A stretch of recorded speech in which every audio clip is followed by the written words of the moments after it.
At syempre, hindi namin mapapalagpas ang SM dito. Inabot na nga ng gabi sa kakagala. Pagkatapos nga namin sa Mirador ay dito naman kami nagpunta sa may SM. Malamig nga dito kahit walang aircon. Chester, siguradong makakatakbo ka na mamaya. Dito nga nakaramdam na ng excitement si Chester. Prof, magagamit na yung mga bias natin.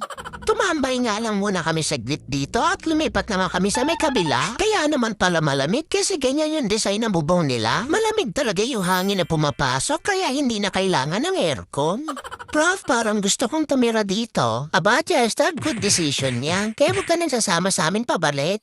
Malapit nga lang ang Burnham Park dito. Dito nga sa Sky Terrace nila ay matatanaw mo na. Hindi nga kami nakasakay ng boat yan kasi renovation pa. Dito nga lang namin nagamit ang aming stroller. At pati ang mga bias namin kating-kati ng pumakbo. Sa wakas, napagbigyan din ng aming mga bias. Sa una nga ay palakad-lakad muna kami. May hinahanap kasi akong spot dito saan kaya maganda. Minsan lang kami makapunta sa SM ng Baguio kaya susunitin ko na.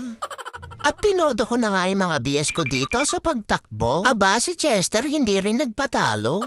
Pagkatapos nga namin sa labas ay lumipat naman kami sa loob. Sa pagod nga ni Chester ay napahiga na siya. Sa pagkakataong ito ay ang bias ni Chester ang sumuko.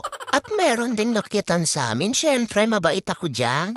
Prof, parang may naaamoy ako. Chester, wag mo na lang pakailaman yan, nananahimik yung pet ko eh. Ang rate pala namin dito sa SM Baguio ay 10 out of 10. Ang lamig dito ay pangmalakasan na rin. Ang next spot naman namin ay dito sa may right park. Mukhang mapapalaban na naman sa akyatan ng mga nagbubuhat sa amin.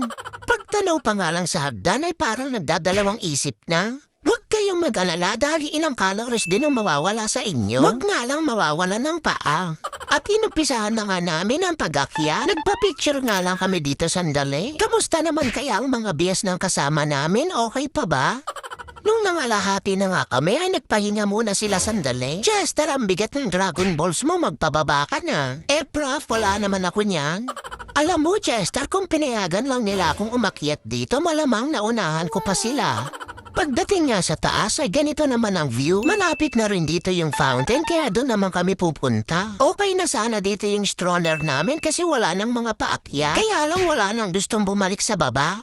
Kaya dediretsuhin na lang namin to hanggang dun sa may mansion. Maganda rin gumala dito lalo na siguro sa gabi. At dito nga aantayin namin yung isang fountain na mataas para makapagpa-picture kami. Hindi naman ako makarelate dito kasi puro tubig. Prof, parang iyayaya ka ng maligo oh.